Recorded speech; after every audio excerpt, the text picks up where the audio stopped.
So in this video, I will be teaching you about membership operators in Python. So basically membership operators in Python are in and not in.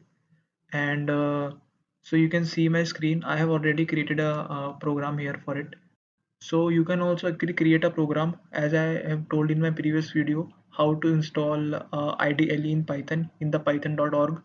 So you can click on file, create new file, and then simply you have to save your file name uh, in your folder with .py extension. .py, like for example you want to say file1.py, so your file will be saved. After that, to run your code you have to just click run here, run module F5.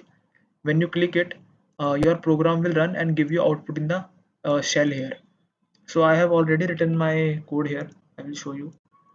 So you can see that these are basically membership operators are in and not in.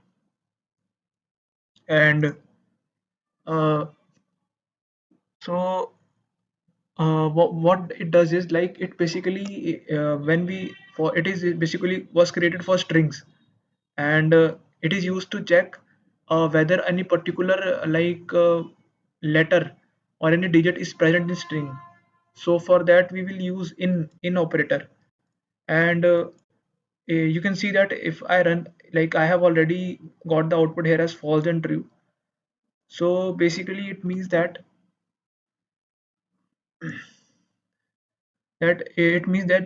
D is not in string 1, but you can see it is having D. So basically it is giving me false because Python is case sensitive language. So I have to, like, I am using small d here, but in my string it is large D, like big D. So I have to change it here. Now if I run it, first you have to save it actually. So I got true here on my screen, you can see.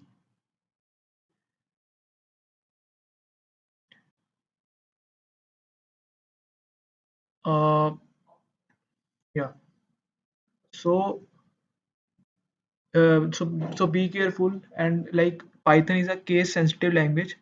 So if you are inputting small d, it will search for small d. If you are, like, if you put big, like, a big alphabet in the case, it is going to actually go for it then.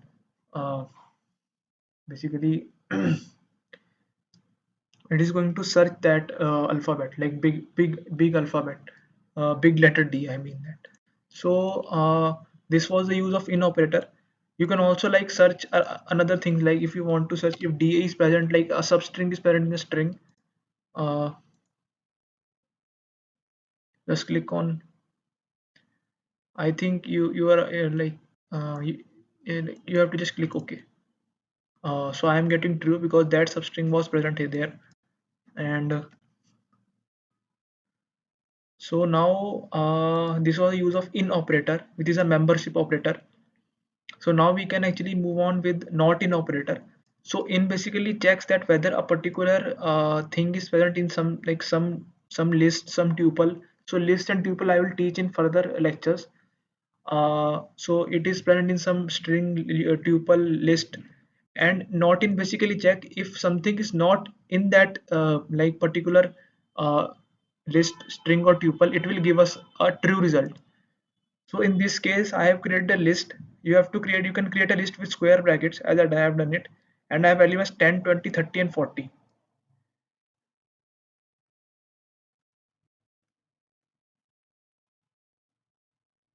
10, 20, 30, and 40. And what I am doing is I am checking that if 50 is not in L, and which is true because 50 is not present in this list here. So if it is not present in the list, what I want is, I want true in my output screen, and I am getting that result. And if I run it, I will get the same result again, which is true. But if I use in here, then I will get false because 50 is not in, like, 50 is not in L actually, which was true. So you can see it is giving me false here, and it is already true. So hope you understand the use of basically membership operators. Membership operators, I will be telling you in more detail, like how we use them in for loop, when we like iterate through when we do iteration for a string for many programs. So it was the introduction to membership operators. So thank you. Please like, subscribe, and comment on my channel. Hope you like the video. Thanks.